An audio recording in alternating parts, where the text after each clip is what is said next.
राधे राधे, राधा वल्लभ श्री हरिवंश। जैसा कि आप सभी को पता है, हम वृंदावन की नित्य प्रतिदिन परिक्रमा करते हैं और परिक्रमा में आपको कंप्लीट वीडियो दिखाते हैं। तो हमने कल आपको वीडियो दिखाई थी बांके बिहारी मंदिर तक, आज हम आपको वीडियो दिखाएंगे यमुना जी तक। तो हमारे वीडियो में लास्ट तक बने रहें, यमुना भैया तक आपको पूरे कंप्लीट दर्शन करवाएंगे। हम तो वैसे कंप्लीट परिक्रमा करते हैं, लेकिन आपको विदाउट कटिंग पूरी की पूरी परिक्रमा दिखा रहे हैं, जो कि यमुना मैया तक आज आपको दिखाएंगे। तो बोल दीजिए इसी बात पर राधे राधे, राधा वल्लभ श्री हरिवंश। तो देख लीजिए, इस वक्त हम उस स्थान पर हैं। ये मार्ग श्री बांके बिहारी जी की जो मंदिर है वहाँ पर जाता है और साधारण जनमानस के लिए है। इसके पीछे जो आपने मार्ग देखा था वो VIP मार्ग था, और ये मार्ग आगे निधिवन के लिए और ये मार्ग आगे यमुना मैया के लिए। और रास्ते में पड़ने वाला इमली तला का जो वृक्ष पड़ता है वो भी उस तरफ ही जाता है। तो चलिए आपको पूरे कंप्लीट दर्शन करवाते हैं। तो श्री धाम वृंदावन की परिक्रमा की शुरुआत हमने आज इस स्थान से कर दी है, बांके बिहारी जी के मार्ग से। तो इसी बात पर आप बोलते रहें राधे राधे, राधे राधे। जैसा कि आपको पता है कि हम नित्य प्रतिदिन श्री धाम वृंदावन की परिक्रमा करते हैं और साथ में आपको भी करवाने की कोशिश करते हैं। तो श्री धाम वृंदावन की परिक्रमा करने से पहले आपको जो कुछ बातें हैं वो जाननी बहुत ज़रूरी है, क्योंकि वृंदावन एक बहुत ही अत्यंत पवित्र धाम है। ये आप सभी को पता है कि ये जो वृंदावन है ये पवित्र धाम है, और जहाँ पर हमारे प्रभु ने, हमारे कान्हा जी ने अनेक लीलाएं की है। ये भी आप सभी को पता है कि श्री धाम वृंदावन के अंदर हमारे प्रभु ने बहुत सारी अनंत लीलाएं रची भी हैं और की भी हैं। और परिक्रमा जब आप करते हैं तो ये एक आध्यात्मिक यात्रा बन जाती है। तो जब भी आप श्री धाम वृंदावन की आप परिक्रमा करते हैं तो ये आध्यात्मिक यात्रा बन जाती है। इसलिए जब आप श्री धाम वृंदावन की परिक्रमा करें तो कुछ बातों का विशेष ध्यान रखें, जैसे कि आप बिल्कुल पवित्र होके ही श्री धाम वृंदावन की परिक्रमा करें। कुछ भी अपवित्रता के साथ श्री धाम वृंदावन की परिक्रमा ना करें। कोशिश करें कि आप ब्रह्म मुहूर्त में श्री धाम वृंदावन की परिक्रमा करें, क्योंकि ब्रह्म मुहूर्त में परिक्रमा करना बहुत ही फलदायक होता है। लेकिन क्योंकि गर्मी का मौसम है तो आप रात्रि में भी श्री धाम वृंदावन की परिक्रमा कर सकते हैं। साय को भी आप वृंदावन की परिक्रमा कर सकते हैं। कोशिश करें कि जिस दिन आप परिक्रमा करें उस दिन आप बिल्कुल भी लहसुन, प्याज या कोई भी अमक पदार्थों का सेवन ना करें। कोई भी पेय पदार्थ पीकर श्री धाम वृंदावन की परिक्रमा ना करें। मन को बिल्कुल शुद्ध रखें और साथ ही साथ क्रोध और किसी के प्रति ईर्ष्या भाव ना रखें, और मन ही मन हरि का चिंतन करते हुए, प्रभु का चिंतन करते हुए परिक्रमा के मार्ग में आगे बढ़ते रहें। साथ ही साथ जब आप श्री धाम वृंदावन की परिक्रमा करें तो कुछ संकल्प जरूर लें। जैसे ही आप वृंदावन की परिक्रमा की शुरुआत करें तो वहीं भगवान श्री कृष्ण को और साथ ही साथ श्री राधा रानी जी को याद कर लें। उनसे संकल्प कर लें कि हे माता, हे देवी, हे प्रभु, हमारी इस मंगल यात्रा को शुभ करें, मंगलमय करें और अपना आशीर्वाद हमारे ऊपर बनाए रखें। साथ ही साथ श्री धाम जो वृंदावन है इसको राधा रानी का शरीर माना जाता है, श्री धाम वृंदावन को। तो आप कोशिश करें कि यहाँ पर बिल्कुल भी कोई गंदगी ना करें। कुछ भी चीज़ें अगर आप खाते हैं, पीते हैं तो इधर उधर ना फेंकें, डस्टबिन में ही फेंकें। कोशिश करें कि पहले तो आप बिना खाए पिए ही श्री धाम वृंदावन की परिक्रमा करें। अगर पॉसिबिलिटीज़ नहीं हो पाती तो कोशिश करें कि कुछ भी गंदगी ना फैलाएं, बिल्कुल स्वच्छ भाव के साथ श्री धाम वृंदावन की परिक्रमा करें। अगर पैदल कर पाते हैं परिक्रमा तो वेल एंड गुड है। अगर आप श्री धाम वृंदावन की परिक्रमा पैदल नहीं कर पाते तो आप कोशिश करें कि आप चप्पल पहन के ही परिक्रमा कर लें, लेकिन ध्यान रखें कि कुछ जितना बचाव हो सके उतना बचाव रखें। और कोशिश करें कि जब आप श्री धाम वृंदावन की परिक्रमा करें तो जब आप यमुना जी के घाट पर पहुंचते हैं तो यमुना जी के बालू को अपने फोरहेड पर, अपने माथे पर लगाएं और भगवान श्री कृष्ण और साथ ही साथ राधा रानी को याद करते हुए, उन्हें नमन करते हुए, यमुना मैया को नमन करते हुए, शांत भाव से उनका चिंतन मनन करते हुए और राधे राधे राधे राधे राधे राधे बोल के माँ का आशीर्वाद, राधा रानी का आशीर्वाद आपके ऊपर बना रहे, राधा रानी से प्रार्थना करते रहें। जब आप परिक्रमा करें तो कोशिश करें कि मन ही मन राधा रानी का स्मरण, भगवान श्री कृष्ण का स्मरण करते रहें। कई लोग संकीर्तन के साथ में, कई लोग मंडली के साथ में भी श्री धाम वृंदावन की परिक्रमा करती है। तो आपको जैसा भी अच्छा लगता हो, अगर आप संकीर्तन करते हुए श्री धाम वृंदावन की परिक्रमा करते हैं तो बहुत ही सुंदर बात है।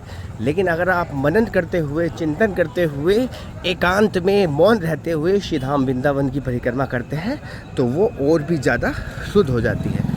कोशिश करें कि जब आप श्री धाम वृंदावन की परिक्रमा कर रहे हैं, अगर आपको भूख लग रही है और आपको कुछ खाना है तो आप बिल्कुल सात्विक खाना लें। ऐसा नहीं कि आपने कुछ भी अमुक पदार्थ खा लिया।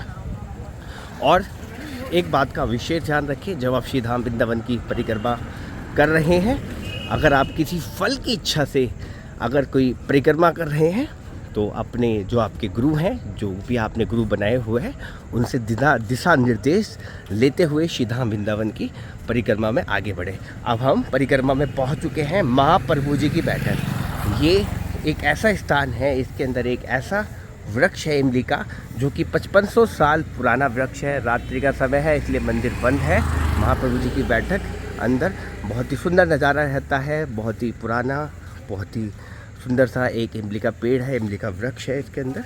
तो आप श्री धाम वृंदावन की जब परिक्रमा करें तो आप देख लीजिए, यहाँ पर चारे की भी सुंदर व्यवस्था यहाँ पर रहती है। तो अगर आप गौ सेवा करना चाहते हैं तो आप यहाँ से गौ माता को चारा खरीद कर गौ माता की सेवा भी कर सकते हैं। तो ये रात्रि का समय श्री धाम वृंदावन की परिक्रमा, और परिक्रमा के अंदर भी बहुत ही सुंदर नज़ारा आप देख रहे हैं। तो आप भी हमारे साथ में वीडियो में बोल दीजिए राधे राधे, राधा वल्लभ श्री हरिवंश और राधे राधे।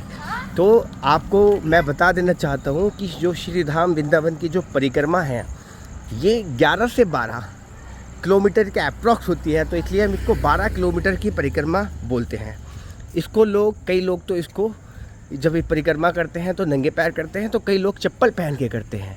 लेकिन कई लोग यहाँ पर आप देखेंगे तो बैटरी रिक्शे से भी परिक्रमा करते हैं, क्योंकि कहते हैं कि जिसका शरीर जैसे अलाउ करता है उसे उस तरीके से श्री धाम वृंदावन की परिक्रमा करनी चाहिए। लेकिन अगर कुछ विशेष दिनों पर अगर ये परिक्रमा करें तो इसका लाभ कई गुना बढ़ जाता है। जैसे कि आप अगर एकादशी पर अगर श्री धाम वृंदावन की परिक्रमा करते हैं या फिर पूर्णिमा पर, तो ये बहुत ही फलदायी मानी जाती है। तो आप ध्यान रखें कि अगर आप एकादशी पर श्री धाम वृंदावन की परिक्रमा कर रहे हैं या फिर पूर्णिमा पर कर रहे हैं तो इसका जो लाभ है वो कई गुना बढ़ जाता है। तो ऐसे दिनों पर आप कोशिश करें कि आप ज़रूर श्री धाम वृंदावन की परिक्रमा करें और मनन और चिंतन करते हुए, नाम जप करते हुए श्री धाम वृंदावन की परिक्रमा करते रहें और बोल दीजिए राधे राधे, राधे राधे, राधा वल्लभ श्री हरिवंश। तो मैं आपको बता रहा था कि कई लोग बैटरी रिक्शे पर भी श्री धाम वृंदावन की परिक्रमा करते हैं, जो कि बेचारे सामर्थ्यवान नहीं होते, जो चलने में असमर्थता होती है, तो वो लोग श्री धाम वृंदावन की परिक्रमा जो है वो बैटरी रिक्शे पे करते हैं। जब आप श्री धाम वृंदावन की परिक्रमा करते हैं तो बहुत सारे मार्ग आपको रास्ते में पड़ते हैं, वहाँ पर आप जाके दर्शन भी कर सकते हैं। जैसे कि बांके बिहारी जी का मंदिर पड़ता है रास्ते में, साथ में आप देखेंगे तो आपको कालीदेव मंदिर पड़ता है, और साथ में आप देखेंगे तो आपको प्रेमानंद जी महाराज का श्री हित राधा केली कुंज भी रास्ते में पड़ता है। तो आप वहाँ जाके भी दर्शन कर सकते हैं। और ऐसे ही बहुत सारे मंदिर आपको रास्ते में मिल जाते हैं, आप उन स्थानों पर रुक कर वहाँ के भी दर्शन कर सकते हैं। अब हम पहुँच चुके हैं प्राचीन सिद्धपीठ, हनुमान जी शनिदेव जी का मंदिर पड़ता है। ये भी थोड़ा सा आगे ही पड़ता है। ये जैसे ही हम यमुना जी के पास में, तो आपने यहाँ भी दर्शन करें। आप बोल दीजिए राधे राधे। मैं आपको बता रहा था कि श्री धाम वृंदावन की परिक्रमा अपने आप में बहुत ही महत्व रखती है। श्री धाम वृंदावन में कण कण में भगवान श्री कृष्ण और राधा रानी का वास है। तो जब आप श्री धाम वृंदावन की परिक्रमा करते हैं तो दोनों की कृपा आपके ऊपर विशेष हो जाती है। ठीक है, तो मैंने आपको बताया कि आप इन जगहों पर भी दर्शन कर सकते हैं। कालीदेव मंदिर, आपने पीछे लास्ट वीडियो में देखा होगा कालीदेव मंदिर। यहाँ पर भगवान ने कालीनाग को वश में किया था और काले नाग का उद्धार किया था। तो आपने वो काले नाग के दर्शन भी करे थे। केसी घाट, जो केशी घाट आप आगे यमुना जी के ऊपर जो आगे घाट आने वाला है, आप वहाँ के दर्शन भी करेंगे। तो वो केशी घाट है, तो केशी घाट के भी आपको दर्शन करवाएंगे। यहाँ पर भगवान ने केसी राक्षस का वध किया था, जिसके नाम पर केसी घाट बना हुआ है। तो भगवान द्वारा केसी नाग का उद्धार किया गया था। आपने अभी जो वृक्ष पीछे देखा, जिसके बारे में मैं आपको बता रहा था कि जिसके अंदर इमली का पेड़ है, तो वो भी बहुत सुंदर है, तो आप उसके भी दर्शन कर सकते हैं। और अभी थोड़ी ही देर में आपको एक ऐसा स्थान दिखेगा जिसका नाम है चीर घाट, जहाँ पर भगवान श्री कृष्ण ने गोपियों के जो वस्त्र चुराए थे, जो आपने अगर राधा कृष्ण एपिसोड देखा हो, कृष्णा एपिसोड देखा हो, तो वो स्थान है भगवान ने जहाँ पर गोपियों के वस्त्र चुराए थे, चीर घाट। तो सामने आप जो देख रहे हैं, रात्रि का समय है, थोड़ा विजिबल नहीं हो पा रहा होगा, लेकिन हम कोशिश करते हैं आपको चीर घाट दिखाने की। ये जो स्थान आप देख रहे हैं, ये यहाँ तक पहले कभी यमुना जी बहा करती थी। अब यहाँ पर ये देख लीजिए, ये सामने आप देखेंगे तो ये है चीर घाट, और ये वही स्थान है जहाँ पर भगवान ने गोपियों के वस्त्र चुराए थे। यहाँ तक लास्ट तक यमुना जी बहा करती थी। तो ये वही स्थान है जहाँ पर यमुना जी बहा करती थी और जहाँ पर भगवान ने गोपियों के वस्त्र चुराए थे, तथा उनको एक सीख दी थी, एक उपदेश दिया था कि भाई इस तरीके से चीज़ें नहीं करनी चाहिए। तो और भी बहुत सारे स्थान आपको श्रीधाम वृंदावन की परिक्रमा में मिल जाते हैं। जब आप परिक्रमा करते हैं, तो आप परिक्रमा करते करते आप निधिवन और सेवा कुंज, निधिवन के बारे में तो आप सभी को पता है कि निधिवन एक ऐसा स्थान है कि जहाँ पर भगवान श्री कृष्ण और राधा रानी नृत्य करते हैं, और सेवा कुंज वो स्थान है जहाँ पर भगवान ने श्री राधा रानी के चरणों की सेवा की थी। परिक्रमा करते करते आप यहाँ पर झूला भी झूल सकते हैं। बोल दीजिए राधे राधे। देख लीजिए छोटे छोटे बच्चे यहाँ पर झूला झूल भी रहे हैं। अब हम पहुँच चुके हैं यमुना जी के घाट पर। यमुना मैया जो कि हमारी यमराज की बहना भी है, तो और यमुना मैया के भी आपको सुंदर से दर्शन करवाएंगे। कंप्लीट दर्शन आपको यमुना मैया के। इस वक्त रात्रि हो रही है, रात के बज रहे हैं 10:30 और हम पहुंच चुके हैं भ्रमर घाट, जो कि यमुना जी का बिल्कुल पास में पड़ता है, और इसके सामने ही यमुना जी का सुंदर नज़ारा आपको देखने को मिल जाता है। तो वीडियो में लास्ट तक ज़रूर बने रहें और बोल दीजिए राधे राधे। यमुना के घाट पे हम आ चुके हैं और यमुना मैया के आपको सुंदर से दर्शन करवाएंगे। रात्रि में यमुना मैया के सुंदर दर्शन करके आपका मन और पवित्र और निर्मल होने वाला है। यमुना मैया के घाट पर आपको बहुत कुछ विशेष दिखने वाला है, तो वीडियो में लास्ट तक ज़रूर बने रहें। देख लीजिए यमुना मैया पर जैसे हम पहुँचते हैं तो एक अलग सुखद अनुभव होता है। यमुना मैया पे कई लोग बाहर से आके भी बसे हुए हैं। एक माताजी हैं जो कि बंगाल से आई हुई हैं, अपने लड्डू गोपाल की सेवा में नित्य प्रतिदिन लगी रहती हैं। ये माताजी का स्थान है, देख लीजिए अभी यहाँ पर लेटी हुई हैं। ये लड्डू गोपाल की सेवा में नित्य प्रतिदिन अपनी सेवा देती हैं, लड्डू गोपाल की सेवा करती हैं, और इस टेंट के अंदर माताजी रहती हैं। तो बहुत ही ऐसे बहुत सारे आपको यहाँ पर कृष्ण भक्त, यहाँ पर राधा रानी के भक्त यहाँ पर यमुना के घाट पर मिल जाएंगे, जो नित्य प्रतिदिन राधा रानी की सेवा, भगवान कृष्ण जी की सेवा, हमारे लड्डू गोपाल जी की सेवा करते रहते हैं। और बहुत सुंदर नज़ारा देख लीजिए, बिल्कुल शांत और यमुना जी का सुंदर सा नज़ारा। तो आप भी बोल दीजिए राधे राधे। देख लीजिए यहाँ पर प्रेमानंद जी महाराज के जो पारिकर शिष्य हैं वो भी परिक्रमा कर रहे हैं, और पीछे से कीर्तन करते हुए, राधा नाम का कीर्तन करते हुए यहाँ से कई लोगों की मंडली भी आ रही है। और देख लीजिए राधा नाम का कीर्तन करते हुए बहुत ही सुंदर सा नज़ारा, और राधे राधे का कीर्तन करते हुए बहुत ही सुंदर करते हुए राधे राधे का कीर्तन करते हुए महाराज जी के पारिकर, महाराज जी के शिष्य प्रेमानंद जी महाराज के। तो आप भी बोल दीजिए राधे राधे। देख लीजिए सुंदर सा नज़ारा यमुना मैया का, और यमुना मैया के घाट पर देख लीजिए नाव के अंदर विश्राम भी करते हुए। और ये सभी लोग श्रीधाम वृंदावन की रात्रि परिक्रमा में विशेष ये हो जाता है कि रात्रि में आपको एक तो भीड़ कम मिलती है, और बिल्कुल शांतचित्त होकर आप श्री धाम वृंदावन की परिक्रमा कर लेते हैं। तो ये सुंदर सा नज़ारा केसी घाट का, और देख लीजिए ये केसी घाट और सुंदर सा नज़ारा यमुना मैया का। यमुना मैया की कृपा आपके और आपके परिवार के ऊपर सदा सदा बनी रहे और आप दिन रात चौगनी तरक्की करते रहें। इसी तरीके से हमने यमुना मैया के आपको सुंदर से दर्शन करवाए और आगे भी आपको दर्शन करवाते हैं यमुना मैया के बहुत ही अलौकिक दर्शन यमुना मैया के। और यमुना मैया की कृपा आपके और आपके परिवार के ऊपर सदा सदा बनी रहे और आप दिन रात चौगनी तरक्की करते रहें। आपका परम जो भी लक्ष्य है, वैसे तो सभी के जीवन में अपने अपने लक्ष्य होते हैं, लेकिन प्रभु ने हमें जिस मार्ग के लिए भेजा है उसका एक ही लक्ष्य है। वो लक्ष्य है सिर्फ और सिर्फ भगवत प्राप्ति। लेकिन कहीं ना कहीं हम मिसगाइड हो जाते हैं बंदरों में फंस के। तो सभी कर्मों को करते हुए प्रभु के मनन में, प्रभु के चिंतन में भी लगे रहें और जो हमारा मेन उद्देश्य है भगवत प्राप्ति, उसके लिए भी नित्य प्रतिदिन काम करते रहें। अब यमुना के घाट पे ही देख लीजिए यहाँ पर बने हुए शिवलिंग, और इनको भी बोल दीजिए शंकर भगवान की जय। और ये सुंदर सा नज़ारा यमुना मैया का, ये राधे राधे यमुना मैया का सुंदर सा नज़ारा, सुंदर सा व्यू। और रात्रि में परिक्रमा का एक अलग ही महत्व हो जाता है। रात्रि में परिक्रमा का एक विशेष ब्रह्म मुहूर्त में और रात्रि में बताते हैं कि वही परिक्रमा करता है जिनके अंदर दिव्यता होती है, जो ज्ञानी पुरुष होते हैं, सिद्ध पुरुष होते हैं। कई लोग ब्रह्म मुहूर्त में करते हैं तो कई लोग रात्रि में करते हैं। तो ऐसे सभी लोगों को सत नमन, सत वंदन। थोड़ी सी और यमुना तक की आज हमने आपको बोला था कि यमुना मैया के आपको दर्शन करवाएंगे। तो यमुना मैया के जैसे ही हम लास्ट में पहुंचते हैं, यमुना मैया जैसे ही ख़त्म होती है तो वैसे हम अपनी वीडियो को अभी पॉज कर लेंगे। यहाँ पर आप देख लीजिए, यहाँ पर सुंदर सा नज़ारा, सभी लोग विश्राम कर रहे हैं।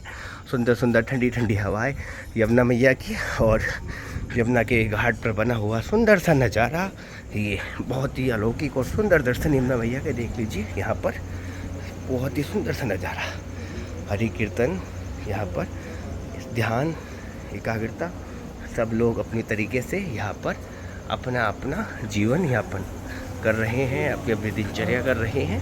कई लोग सोने की तैयारी कर रहे हैं, तो कई लोग मेडिटेशन कर रहे हैं, ध्यान कर रहे हैं, तो कई लोग प्रभु की भक्ति में अभी भी लीन है। और प्रभु की भक्ति में लीन होना भी किसी पुरुषार्थ से कम नहीं है। देख लीजिए ये सुंदर सा नज़ारा, यहाँ भी आरती के बाद का ये सुंदर सा दृश्य है, यमुना मैया का सुंदर सा दृश्य। तो ये आपने देखा, आज हमने आपको एक दर्शन करवाए यमुना मैया तक के, बाकी बिहारी से लेकर। अब देख लीजिए सामने हम पहुंच चुके हैं श्री यमुना मैया के मंदिर पर, और यहाँ पर आरती घाट भी बना हुआ है। और देख लीजिए ये यमुना मैया का मंदिर। तो पहले यहाँ भी बोल दीजिए यमुना मैया की जय। और सामने आप देखेंगे तो बोट खड़ी हुई है और यमुना मैया का सुंदर सा नज़ारा, ये बहुत सुंदर, राधे राधे। और देख लीजिए ये राधे राधे बोलते रहे, राधे राधे राधे राधे। तो ये आपने जो यात्रा की बाके बिहारी से लेकर और यमुना मैया तक की यात्रा हमने आपको करवाई। आपको अब आगे की जो वीडियो है वो आपको हम कल दर्शन करवाएंगे। जब तक के लिए आप बोलते रहे राधे राधे। थोड़ी देर में देख लीजिए केसी घाट, यहाँ पर केसी घाट, और यहाँ पर झूला बना हुआ है। तो झूले पे कई लोग यहाँ पर झूला झूलते हैं और उसके बाद में फिर आगे बढ़ते हैं। केसी घाट की चाय भी बड़ी फेमस है, तो आप केसी घाट पर आके चाय का आनंद भी ले सकते हैं। खोलती हुई सुंदर चाय आपको केसी घाट पर देखने को मिल जाती है। तो हमने यमुना को पार कर लिया है, यमुना मैया को पार कर लिया है। तो आप भी, अब हम आगे की वीडियो आपको कल दिखाएंगे यमुना मैया के। तो आप बोल दीजिए राधे राधे, राधा वल्लभ श्री हरिवंश, राधे राधे।